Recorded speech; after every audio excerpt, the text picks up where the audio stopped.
Back to the second segment of the show for today. We're talking to Dr. LMadu, and he's talking about an organization in Nigeria called Boko Haram.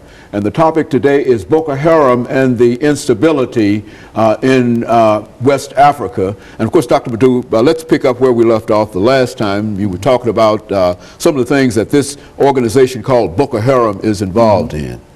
Like I said before, the agenda, according to them, is Islamic State all over northern Nigeria, expulsion of Christians, from northern Nigeria, having their own country, a secession of all states in northern Nigeria. Already you have Sharia, law in about 12 states in the north, but they said that's not enough, However, what is happening is that people are starting to see this insurgency as not a religious conflict, but a political conflict masked under religion. Now, this has intensified since Southerner, Goodluck Jonathan, was elected president. The northern part of the country has been ruling Nigeria since 1966.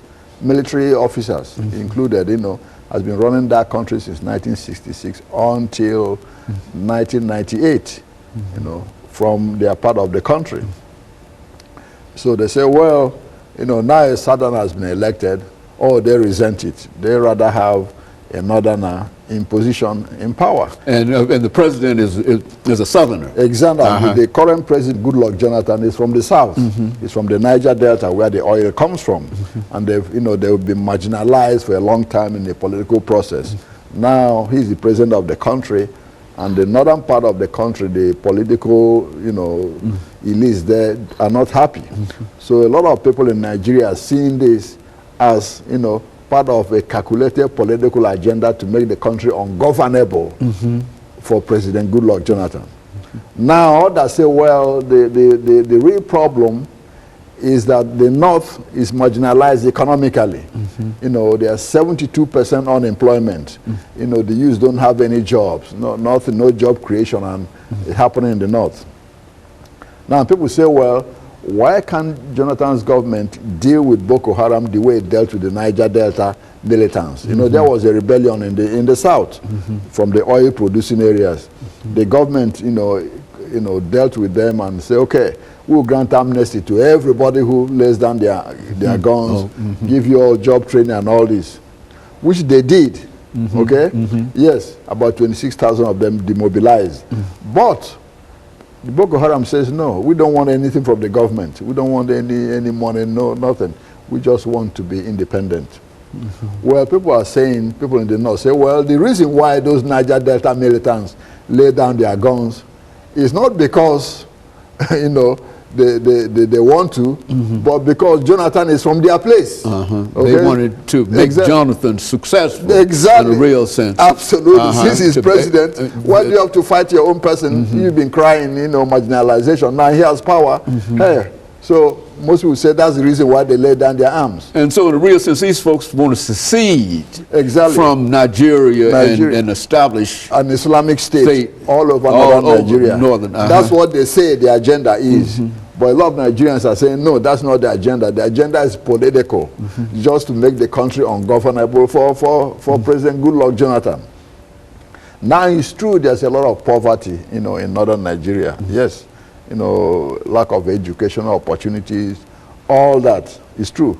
But then the question is, the military generals from northern Nigeria ran the country as a dictatorship for almost 40 years. Why didn't they provide those resources for their own people? So people in Nigeria are saying, well, hey, you talk to your own people who ran the country for 40 years and stole all the money that would have been used for development. Don't call us. We don't have nothing to do with it. But the Muslims in the north, a lot of them who are misguided in a way, believe that everything, all the problems they're having is from southern Nigeria.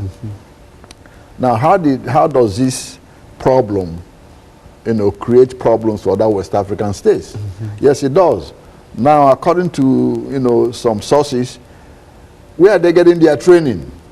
We hear now that Qaeda in the Arabian Peninsula, AQAP, and Al-Qaeda in the Maghreb, AQIM, is coordinating with them training them on how to use these, you know, car bombs and all this, which is not unreasonable.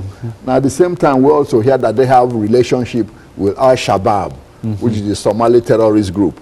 Now, that's why the United States government is getting concerned about the threats, you know, they can pose. Yeah, if they are coordinating with these three groups that have been designated terrorist organizations by the U.S. government, then there's danger. Now, if, you know, they succeed in extending their arms, right now they are kind of confined over northern parts of the country, okay, with exceptional operations in Abuja, the capital. If they happen to expand around the country, what will happen? It might provoke a Christian-Muslim civil war, which is already what their intention is, because they are bombing churches and all this, wherever they find them in northern Nigeria, driving Christians away. It might, you know, involve a Christian-Muslim civil war. You know, this recent Christian bombings in Nigeria, doing and all of the destruction and devastation, that group is associated with that. Is that what we're saying now? That's correct. That group is the group that is bombing those churches. It's the Boko Haram group. So now that's why the threat to West African states coming to being. Now, if people start running to other West African states because of because of the bombings and all this, they start running to Chad, Niger, Cameroon, you know, Benin Republic, Togo. What do you have? Refugees flogging into these countries. These countries are already poor. They can't even take care of their own citizens. Now that creates instability for those countries because their resources get stretched. You know, you know, if the countries are civil war, what do you have? Those terrorists will start infiltrating these other countries where they are not now, you know, where they can cross. Now, if that gets to that point, the Nigerian army or Nigerian security forces might be forced to go across border to chase them. Now you have problems with other states. So it creates a whole lot of instability. Nigeria is 160 million people. Now you can imagine if that kind of country explodes, and you have all the smaller countries around it. Those people, the movement of people alone creates a lot of, you know, security problems for those smaller states that are already poor and stretched, you know, resources stretched. Okay, Dr. Madu, and of course, we're getting ready for our second commercial break. When we come back, we'll have 10 minutes to further elaborate upon some of the things that you're talking about, and we'll be back with our audience following this very, very short commercial break.